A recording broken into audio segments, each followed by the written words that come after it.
Howdy of you delicious people, I'm here today to review Fletch. So, I've been wanting to see this movie for the longest time, because really I've only kind of seen bits and pieces of it, and I don't fully ever really remember this film. So I finally wanted to go on and watch this movie, and I found an app today to be able to do so. And of course this app ended up being called Vidlessy. Let me spell that out for you. Vidlessy. I went into the Google Play Store, found this app that coincidentally can let me watch not only this movie, but two other movies that I'm going to save for tomorrow. Because I'm like, heck yeah. I'm going to finally go on and see two movies that I've been wanting to see for months, and I couldn't find them anywhere besides going on and renting them. So now I can go on to this app and see two movies that I've been wanting to kind of break out and finally watch them. So I'm so excited. So, but not only that, when watching this film, I love how goofy this is. I love how even the story is just so odd and so absurd. And we not only have Fletch, who is to have him figure out this Alan Stanwyck character, but then he also bizarrely has this story turned into being tied into what Fletch is already investigating, and it's like all is to be put together all in one fell swoop of a thing. And once we get to the ending, I'm like, man, I am just so sold on how goofy this was. I was so having fun throughout this. There's so many good jokes in this movie. And also, it seems that Fletch is going to go on and be possibly another one of these movies at some point that is getting a reboot. So, and John Hamm is going to be like the Chevy Chase character. So I'm like, okay, if they kind of keep Fletch how like it was, but then kind of put in place a whole new different spin or story or whatever, then I would go on and see the newer version of Fletch based on my enjoyment of this movie. But I'll have to go on and see at some point Fletch Lives, because I don't remember much about that movie either. So with that said, what is Fletch about? So we have Fletch, who is Chevy Chase's character, and Fletch, come to find out, is to be a reporter or a journalist. So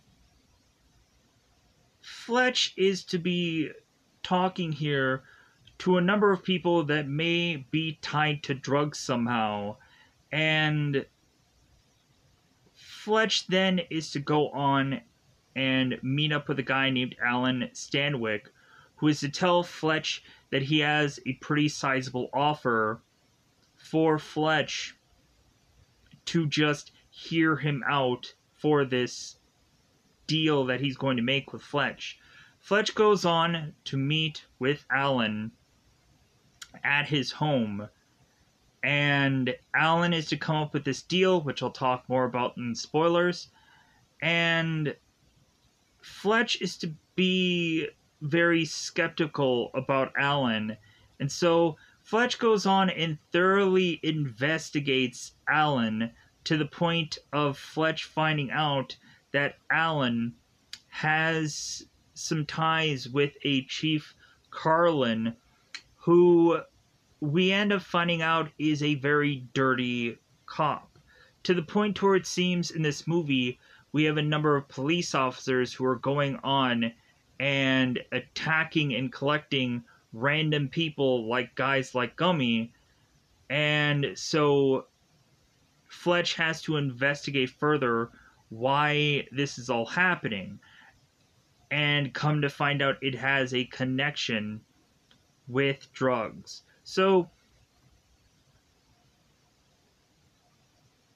Fletch at some point is to also attach himself to Gale Stanwyck, and come to find out, when Fletch is to go on and research Alan's marriage, it seems that there is something fishy going on in that department also. But yeah, so Fletch is to go on and be in disguise at numerous times throughout this movie. Even at one point Fletch having this dream sequence where he is to be this Laker player, and we have like Kareem Abdul-Jabbar, who goes on to mention how Fletch is to be really great for the LA Lakers, and that Fletch is to go on and go through a number of different guards who are all guarding Fletch, and Fletch is to go on and bite one of them. So, yeah, funny and bizarre. I really enjoy this one. I would at least say that Fletch is possibly, like, it's so weird. I would say that it's either a good or a solid good movie. So it's definitely a positive review. I liked Fletch. Some people may go on and say that Fletch is their favorite film, and that I didn't grade it high enough, and I could completely understand that. How this could probably be like somebody's favorite film, can completely understand. Like, I feel like Fletch probably went on and inspired movies like possibly like Bedazzled. Like, to me, like, there's so many characters in this movie that feel like just like Bedazzled in a way, as far as looks goes and far as kind of wide variety of stuff. But so I think it's about that time to just go on into spoilers, because I've talked for long enough stretch of time about this movie. If anything, there is also a number of apps that you can go on and rent this movie, or you can go into probably Amazon and buy Fletch, because I'm sure it's a pretty good, decent price as far as a DVD or Blu-ray thing is to go, because it's Fletch. So, with that said, I think that's all that I have to say about the whole teeing up and so on and so forth about this movie. I think I'm gonna have to go and try and break this down and go into spoilers. There's so much that ends up going on in this film, and it's a lot of random stuff. So I'm not quite sure that I'm gonna get it all in perfect order of how it all happens, but I feel that I'm gonna go on and like at least try to break everything down, hopefully. So with that said, I think it's about that time to go into the double five time territory, because it is spoiler time. It's about the time to spoil this movie. So in the very beginning of the film, we of course have Fletch, who is to tell us that he is of course a reporter or a journalist, and that he's also to be Erwin Fletcher. And so Fletch is to tell us that he does not go on and put his name with the stories that he's doing. He just goes by John Doe. And he mentions that is because it's much better than Irwin. So Fletch is to be on this beach, going on to meet with Fat Sam's hamburgers, and to talk with Sam, and come to find out Sam is closed. And so Fletch is to talk to Sam and say, like, well, hey, like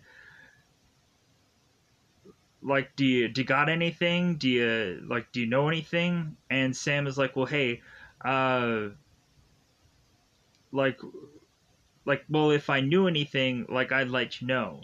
And we all of a sudden see Gummy that appears, and this guy is to have gotten, I guess, banged up by the police.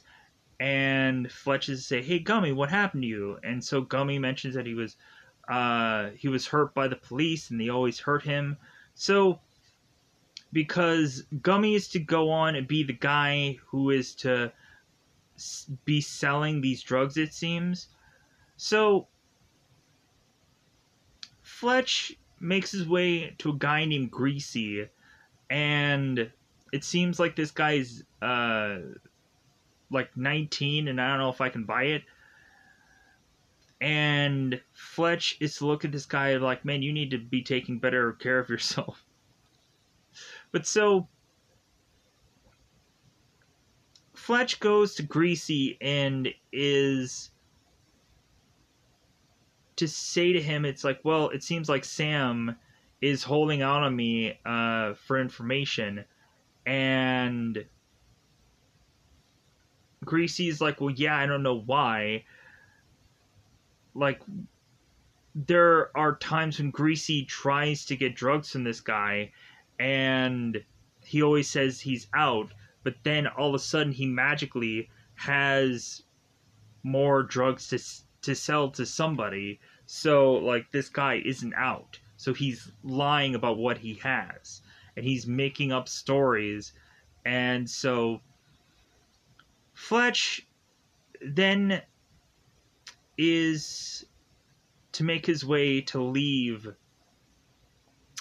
Greasy to start walking, and Alan Stanwyck is to meet up with him to offer him this offer that he should not refuse. So Fletch meets with Alan at his huge mansion, his huge house, and so Fletch is to make jokes about how he supposedly is rich when he's not. So I thought that this was kind of funny. He's cracking wise with Alan, how he of course would go on and say that like he talks about his like his hired help and so on and so forth. So Fletch talks with Alan, and so Alan starts throwing money on this desk to say, like, okay, like, now you're gonna hear what I have here, what I have to offer you. So, come to find out, Alan is to tell Fletch that he's dealing with some bone cancer, and he may not look sick now, but in a month from now, he's going to get sick. And so Alan wants Fletch to come to his place within the next couple of days, and Alan wants Fletch to murder himself, to murder Alan. And all that Alan wants Fletch to do is to get a passport and some rubber gloves. So Fletch breaks down. It's like, oh, okay, so you want me to come in here, make it look like a burglary, and when I come in here, like, you'll catch me stealing something, we'll wrestle for the gun, I shoot you, you die, and then I run off. And Alan's like, well, yeah, and you'll go on and you'll get my Jaguar, and you'll go to the airport, and I'll have a ticket waiting for you, and you'll go off to Rio, and I highly suggest that you, like, stay in Rio for at least a year to kind of hide away. And Alan has mentioned that Fletch will be guaranteed that he will not go on to be set up for this murder. And he'll be paid $50,000, which, if you probably did this today, it would probably have to justifiably be way much more than that. It'd probably be like $1 million or $5 million or whatever goofy number would have to be for this whole story to really work now. So Alan is to ask Fletch, like, well, hey, are you in on the deal? And Fletch is like, sure, I'll kill you. I'll do it. Which he doesn't. But Fletch is to turn around and want to find out about Alan Stanwyck to see if his claims of what he says is legitimate. So Alan goes off to his reporter job, and so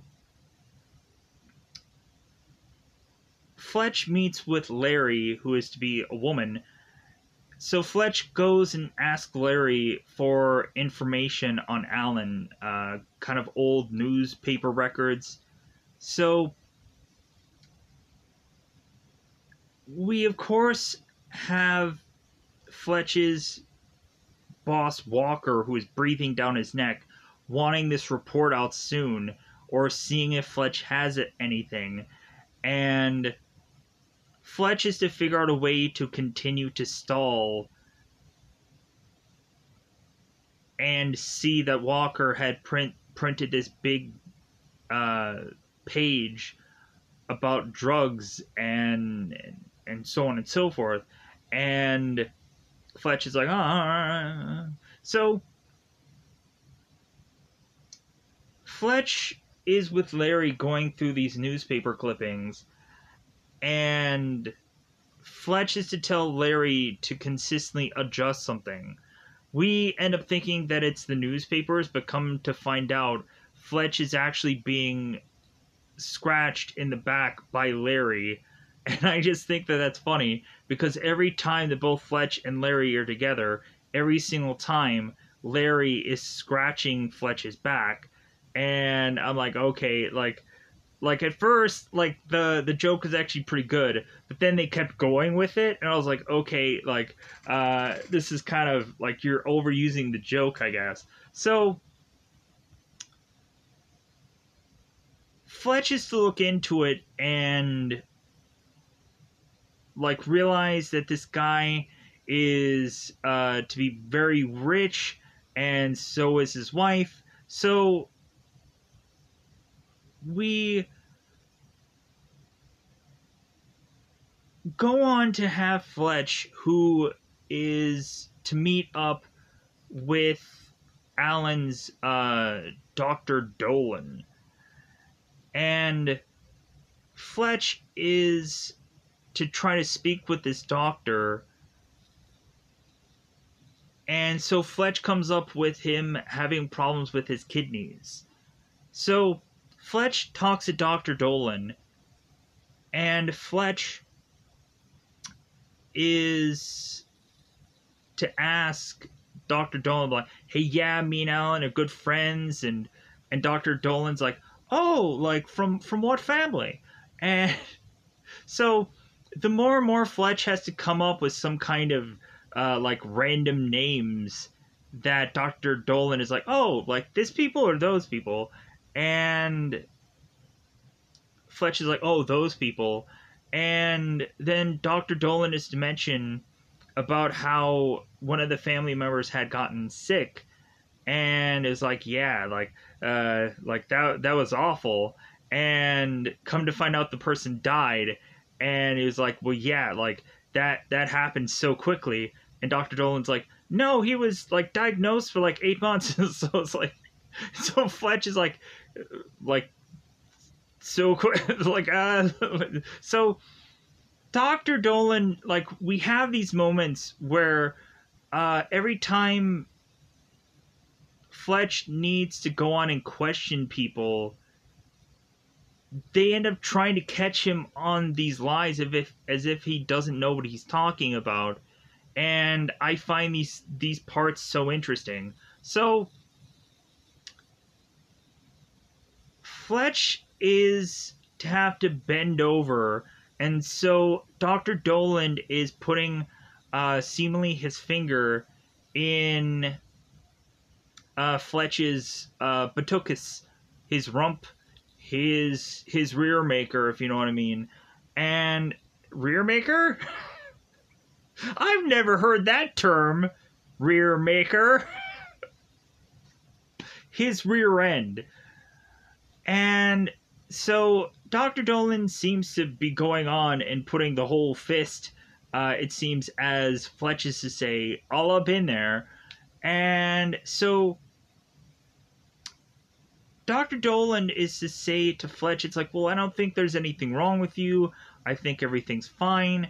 And so Fletch is just like, well, okay then. So Fletch is to instead disguise himself as this doctor to try to go on to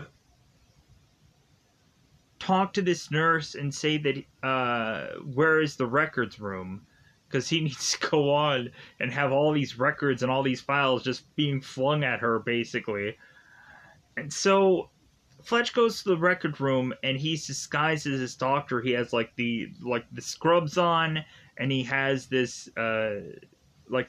this kind of doctor's like hat on and apron and whatever. So all of a sudden Fletch is to meet up with this pathologist, I believe, this doctor who is going on, and he is chopping up this patient, and I believe he goes after his like spleen or something like that. So Fletch is going on and looking as this doctor is to need this guy's help, and Fletch passes out in the records room. So Fletch wakes up on this couch to see this nurse, and Fletch looks into the other room at this doctor, and all of a sudden Dr. Dolan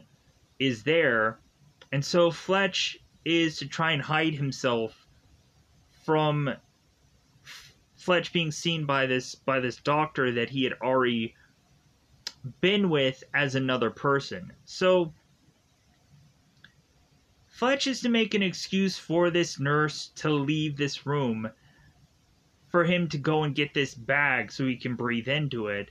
So Fletch goes on to type into this computer Alan Stanwyck to then go and find his records.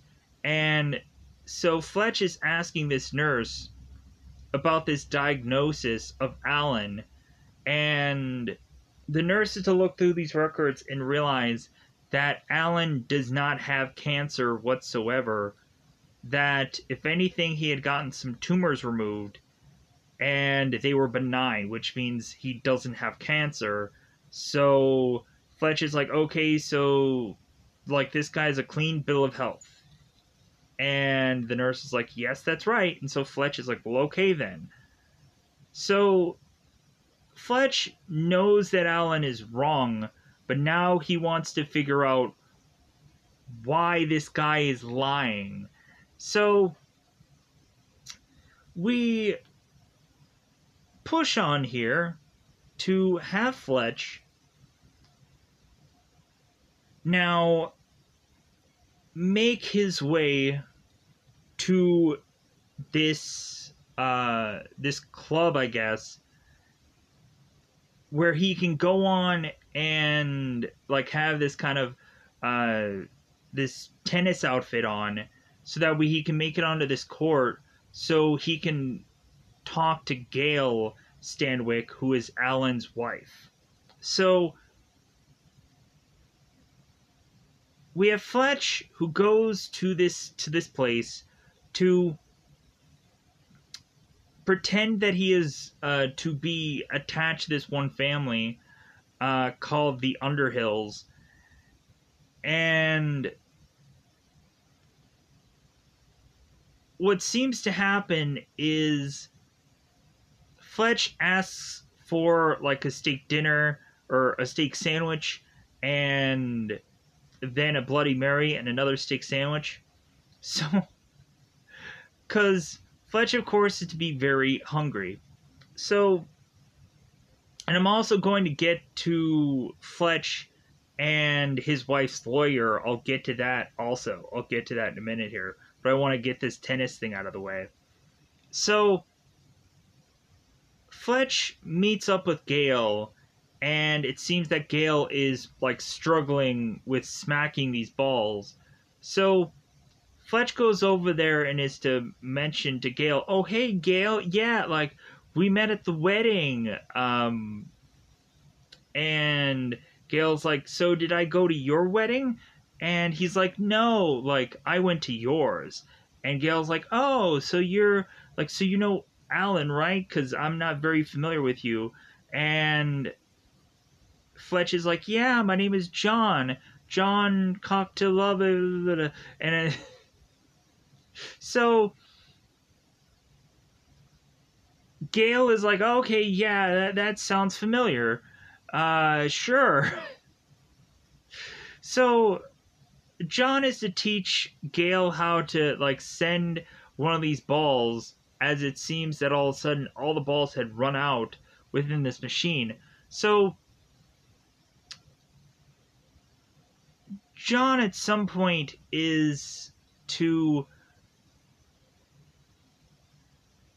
try at first to ask Gale some questions and some things, but then it seems he leaves off. And so let's go on and let's talk about the uh the thing with Fletch and his wife. So come to find out, Fletch, when making his way home, is to realize that there is a lawyer parked in front of his place. So Fletch goes on to take the like a side street to go into this fire exit to get into his place, and the lawyer is right then and there at this fire exit, and so now Fletch can't go on but to face this lawyer. So the lawyer is to mention to Fletch that he, I guess, is behind on some alimony payments, and that the lawyer needs Fletch to pay him $918. So Fletch and this lawyer are to mention how Fletch was to go on and realize that his wife, at that time, had probably gone on and slept with anybody and everybody, even his own lawyer, to try to get this case thrown out. And the lawyer's like, "Well, I'm sure that she probably did." And even like sleeping with Fletch's lawyer, and Fletch is like, "Really?" And the lawyer's like, "Probably."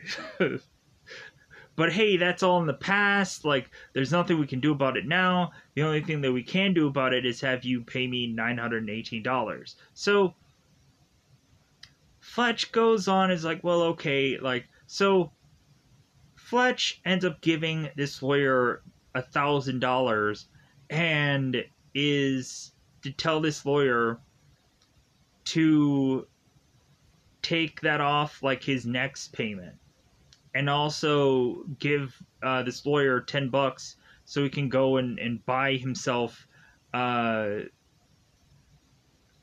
like a good woman or something to like buy himself like a night out in the town with some floozy or something like that. So Fletch is to continue to play this like basketball in his place, and then he goes on to sleep in his bed, and he is of course imagining that he's one of the LA Lakers, that he's playing with uh,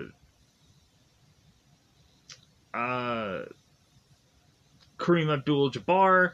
Kareem, of course, is going on and stating how Fletch is to be really good on the field, or really good on the court, I mean. And Fletch, of course, is guarding between four guys and taking them all out. So now we, of course, go on to have Fletch go on and call a guy named Swarthought Swarthout. That's Swarthout. Swarthout. Let's say that. So Fletch goes on and calls this guy because he is to pretend that he wants to go on and this uh this place that this guy has. So Fletch then goes on to make his way to this location to realize that there is a dog there, and so Fletch is trying to get certain information while this dog is trying to hunt after him. So Fletch goes on to find this paperwork to try to figure out what companies Alan is tied to. And so this dog ends up going out of his way to get to Fletch by breaking through this window, chasing after Fletch to the point where Fletch is now running back to his car, and luckily Fletch is to roll up his window quickly. This dog is now on top of Fletch's car, growling at Fletch. Fletch, of course, is to go on and try to do like the oldest trick of the book of like, well, hey, look over there, and then the dog is looking over there, and then Fletch starts the car, and the dog has to kind of hop over the car forcibly, and Fletch is to drive away, getting away from this dog. And so we have Fletch that makes his way back to his place. And so, come to find out, if we haven't started to realize that cops are dirty in this film, because at some point, we have Fletch who re-meets up with Gummy, and Gummy ends up getting attacked by these police officers, and Fletch ends up taking this rock and chucking it in the back window of this police car, and the police do absolutely nothing to retrieve Fletch. Fletch is looking at Greasy and saying like, well, hey, like, I broke their window and they did nothing to me. Like, they were specifically after Gummy and I don't know why. So when Fletch makes his way back to his place, like I had said, Fletch, of course, is to have these two detectives go on and hold a gun to him and start to question him. And so after that, we have Fletch that is to go on and be arrested and brought to this police chief's office, who is actually Chief Carlin. And so Carlin, we find out, is a very dirty police chief, and when Fletch is to talk to the chief, Fletch is to mention about kind of like the dirty, underhanded things that they've been doing lately, and Fletch is to probably think that this chief is to be bought out. And so the chief at one point flings Fletch against this wall, and Fletch breaks these framed pictures that are on this chief's wall. And come to find out, the picture frames are kind of not knocked out like they should. Because when you initially see Fletch smack into these portraits, a certain number of portraits, or a certain number of like pictures, they end up falling. And then when you see Fletch again, come to find out, the pictures, like the wrong ones, are back up. So somebody didn't know which ones actually fell over. So Come to find out, Fletch is to notice that the chief is to have a picture with the LA Dodgers manager, and so Fletch is like, well, hey, like you're friends with this LA Dodger manager, and the chief is like, well, of course I am, and so immediately Fletch breaks the picture because he's like, I hate that coach. So Fletch goes on to be put into this jail cell where he is to go on and get arrested. And so the chief is telling Fletch that he's going to go on and shoot Fletch in this prison cell because the chief is going to say that Fletch stabbed into his arm. And so the chief is going to shoot Fletch and plant this knife on his dead body. So Fletch is like, oh my god, like, you know what? Like, I'm not gonna go on and report my story. Like, the story's dead. Like, you know what? I have other stories to do because the chief wants Fletch to not put this story out and to basically have Fletch be silent here about what all had happened. So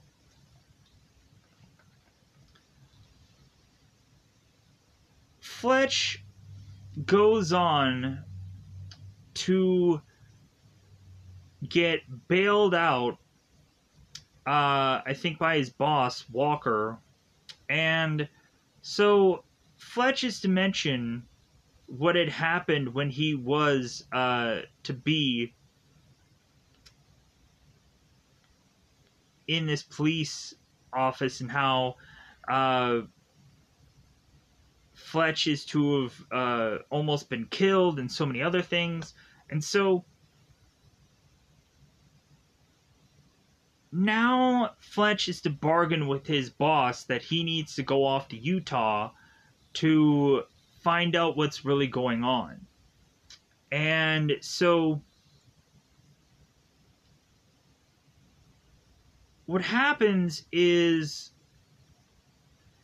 we have Fletch, who is to go off to meet with a guy who goes by the name Stanton Boyd. And come to find out, we have Fletch that finds out that Stanton does not have Alan putting all of his money into this company. Instead, it seems Stanton is to say that Gail is to put all of her money into the company that Alan has, and that Fletch is to realize, like, okay, there's something up here, and there's something fishy about all this, and that Alan doesn't have any real money, so, like, it seems that Alan is looking for some kind of payout somehow. So, because Alan is to mention how he can't go on and just end his own life because the insurance won't pay out, but, like, if someone kills him, if there's a murder, then Alan will somehow get paid. So, but Fletch also goes on to Utah to meet with these guys at this airplane hangar to talk about Alan, who is to fly to several locations, and the guys who are working on Alan's airplane are to mention that this guy has an absurd amount of gas in his plane, and they don't understand why this guy has so much gas. It doesn't make sense. And so they go on and they they joke with Fletch to say that it's like, well, maybe he goes on and does like aerial stunts. I don't know what he does, but he uses his plane far too much, and it doesn't make sense. So, as well, when these guys are going on and asking Fletch, while Fletch is questioning them, the airplane repairmen are asking Fletch about this plane and how there's a problem with it. And Fletch looks down at it and he's just like, well, like, I think we need to go on and we need to get some pliers and we need to get some ball bearings. And they're like, ball bearings? Like, what are you talking about?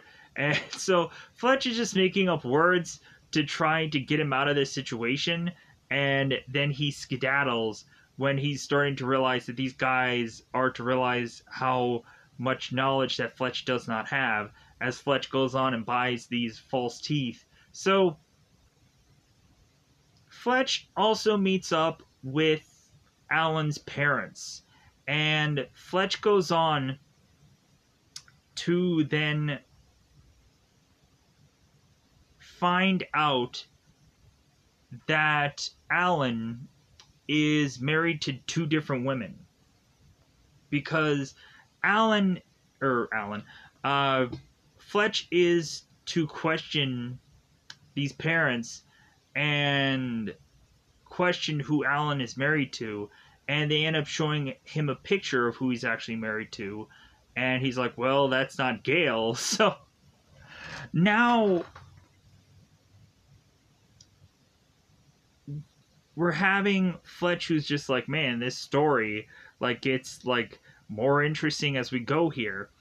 So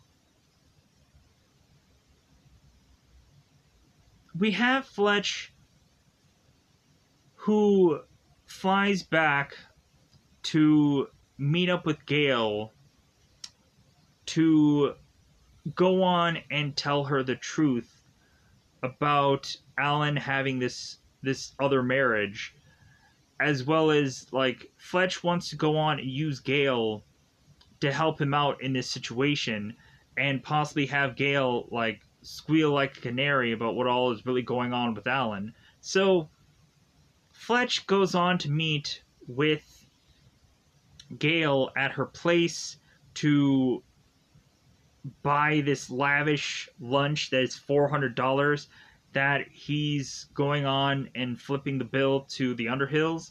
So Fletch goes on, meets with Gail as she is to be in the shower, and so we have Fletch that mentions that he only goes after wet married women, and so Gail is to really ask why exactly John is really here, as John doesn't even remember what his last name really is. So, and plus also the Underhills are knocking on Gail's door asking if they know this guy that is to be with Gail now. So we have Fletch, who tells Gail the truth, the whole truth, and that he ended up charging a meal to these people, and Gail's like, okay, I'll take care of the tab. And so it seems that Fletch and Gail are finally going to become like a couple, and Fletch is to go on and tell Gail that he'll take her to a Lakers game at one point. So Fletch changes his clothes to have Alan's suit, because I guess they wear the same clothes. So we have Fletch trying to run off here, to run away from Underhill. And so Gail goes on and grabs the bill and is going to pay whatever is due, then runs back to talk to Fletch one last time, and he says, yeah, like, we can go on a Lakers game, or kind of go on and do something else. So Fletch then runs off to find out that police are now chasing after him. These same police that went on and chased after Gummy are now chasing after Fletch because it seems that Fletch is getting far too close to this. So Fletch is being chased after these police. So Fletch is trying to get rid of these officers by getting out of his car and jumping into another, and come to find out this same guy who is in this vehicle that Fletch is to take control of is to have gone on and stole this car. And so this guy is to go on and ask Fletch, hey, do you have a license? And Fletch is like, well, yeah, like, I have one. It's not on me, but I have one. So Fletch goes on to mention that he is to be working with these police officers, the ones that are chasing after him. And so all of a sudden we start having Fletch, who's kind of like naming all these officers and is making all these backstories, and is to have some of these police officers telling Fletch to pull over and so on and so forth. So Fletch goes on to go into this kind of banquet that is for this this one man. I think he's foreman.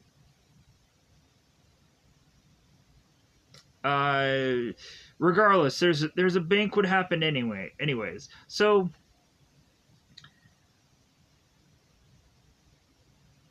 we have Fletch, who goes on to decide that he wants to try and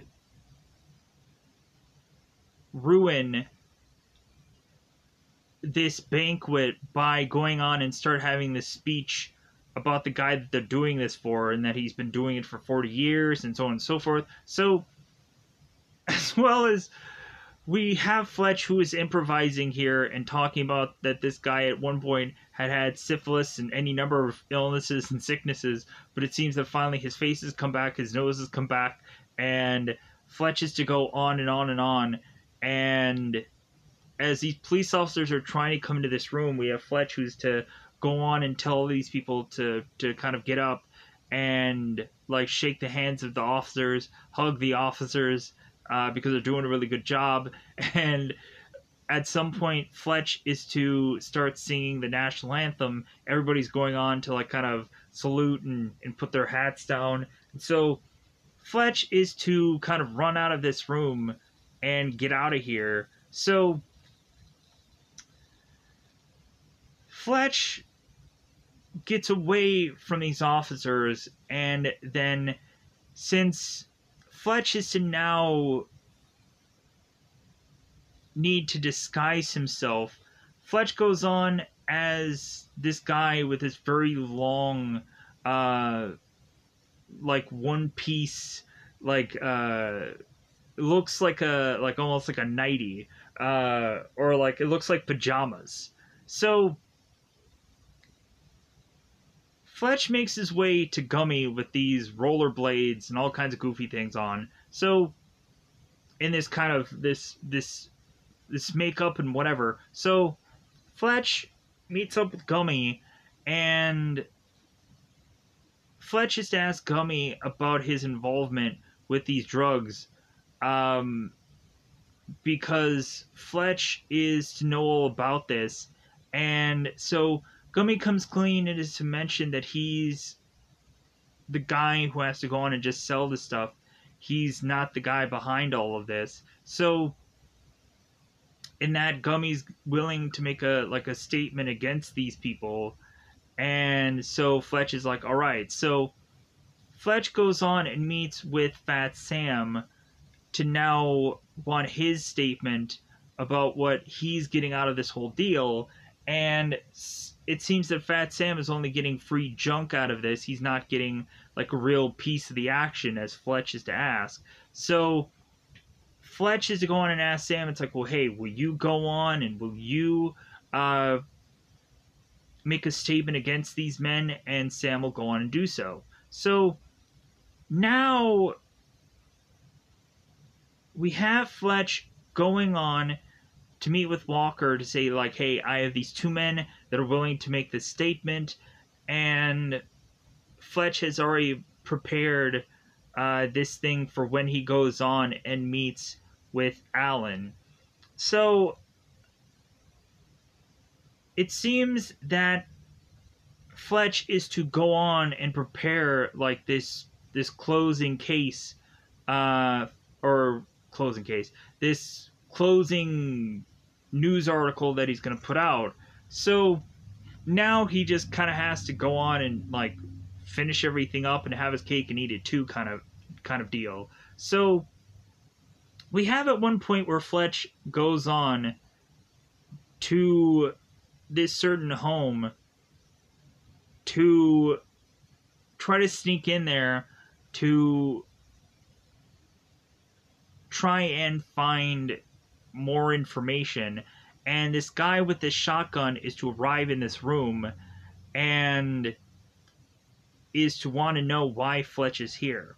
So Fletch is to go on and say that he's the mattress police, and these mattresses don't have tags on it, so he's gonna bust this guy. And this guy's not amused by this joke. He thinks that it's stupid. So he's like, well, hey, man, like, I'm going to call the cops. And Fletch is like, okay, like, go ahead and call them. So Fletch, at some point, ends up going on and getting away from this guy. So because Fletch is to now go on and put more pieces together of this puzzle. I don't know what had to deal with the whole, like, the guy with the gun and whichever. But so Fletch makes his way to Alan's place because it's about that time for supposedly Fletch to kill Alan now. So Fletch, at the end of this movie, makes his way to Alan's place to because at some point I know the scenes in the movie, but I don't know what the real like reasoning at the end of all of it. It's just another piece of the puzzle within the story here. So Fletch goes on to be in Alan's place, and Fletch is looking around at Alan's car to see that there is some gasoline, and that it seems that Fletch is to realize that he's not the one who's gonna be doing some killing here. It seems that this is gonna be the other way around. That it seems Alan has planned a number of things, a number of scenarios. So Fletch gets into the place where he had met Alan before, and come to find out Alan is now wearing this like Lakers jersey and is to have this gun already in hand. And so Fletch is telling Alan, it's like, well, yeah, I guess I'm not going to go on and kill you, am I? And Alan's like, nope. So what's going to happen here is Alan is going to kill Fletch to say that he was trying to kill him. So Fletch is to then give Alan this piece of paper that he is to send out to his boss Walker and everybody within X amount of minutes if Fletch doesn't go on and is to get out of here. So the note is to go on and read from John Doe that Fletch had been killed by Alan, and that this is the report of what had all happened with all of these people, because at the end of this, Fletch had figured it all out. That Alan had been in business with this chief, and this chief is a dirty cop and had been also working with these drug people peddling these drugs. So like all of this stuff is all connected. And so it seems that finally, when that is all revealed here by the end of this, and that also Gail is to come in to inform now Alan that she knows about this other woman that Alan is to be with, and so, but Alan still is holding on to this gun, wanting to possibly murder somebody, and Fletch is like, "Oh crap! I didn't think about the gun." I didn't think about that Alan is still to need to go on and kill someone here. So all of a sudden the chief ends up coming in to not want to go on and take the rap for all this. And so the chief ends up going and shooting Alan, and then the chief is to try and now kill both Fletch and this girl, and come to find out we have that not going on and not working out here. So eventually what happens instead is that we have Fletch who goes on and puts this report out, and then is to tell his boss that he's supposedly retiring after this, that like this will be his last case he's done. And so Fletch is to go off on this this tropical island or whatever with Gale, as Fletch is to go on and explain to Gale like basketball, and Gale is like, well, why do they dribble? And Fletch is like, well, if they don't dribble, then like they'll travel. And she's like, okay, whatever that means. So Fletch and Gale, it seems like, are having problems like figuring out the whole basketball thing. So they walk off onto this beautiful place, this beautiful island, and like that just wraps up the movie. To have Fletch kind of tell us that he's like solved this case and that he's going to enjoy his time here. And so we also had Fletch, who is trying to force Walker to sign off on all these things, on all this trip and all of everything. And it seems that Walker is to be like, okay, I'll do whatever you want, Fletch, because you gave me this big story. So with that said, I feel that I'm not quite 100% wrapped up with everything, but I feel good enough about this one, because there is a lot of moving parts within this movie. I couldn't remember all of it because there was so much going on. And so with that said, I'm kind of lucky to have been able to like say half of the stuff that I did. Let me know in the comments below if there is anything that I forgot about, because I'm sure there's a million things that I did. Let me know how you felt about Fletch, if you were to ever go on and see this movie, or if you're now interested in this film. And with that said, I think I'm just going to call this one a video, if there's anything that I forgot about, because I'm trying to figure out how exactly the chief was to have gone on and been taken care of. So, goodbye, everybody. Goodbye, everybody. Alright. I will admit that there was a little stretch of this movie where I'm like, okay, I had to figure this out. So, the chief is to shoot down Alan because the chief was to have another amount of product that was supposed to go out, and since Alan is to try to disappear, the chief is thinking that Alan is not going to continue to work with with the chief putting this new product out, because I guess Alan is to go on and be the one kind of supplying these drugs out onto the world. So Alan gets shot by the chief, and then turns around, and the chief's like, "Okay, I can't wait to go on and kill Fletch here." Fletch turns on the gas of this fireplace, and then throws his lighter into the fireplace.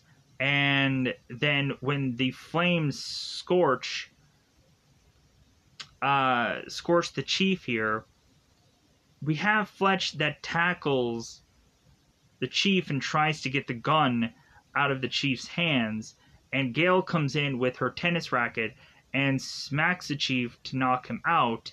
And that, of course, is when Fletch tells Gale thanks. And so that's when we turn around, we get this big massive story, and we have Fletch, who's kind of having Walker writing off a number of things as far as business expenses, which doesn't make sense. So yeah, and that's how that scenario just plays out, because I had to go on and just kind of look into things. I'm like, wait a minute, how does that play out? But again, hopefully I didn't go into the exact details about everything. Like, I will admit that, but I think I got at least a clear consensus of this movie. And I know I didn't do it in the perfect order either, but there's a lot going on in this movie. So with that said, I'm just gonna try to get out of here to go on and put this out for the day.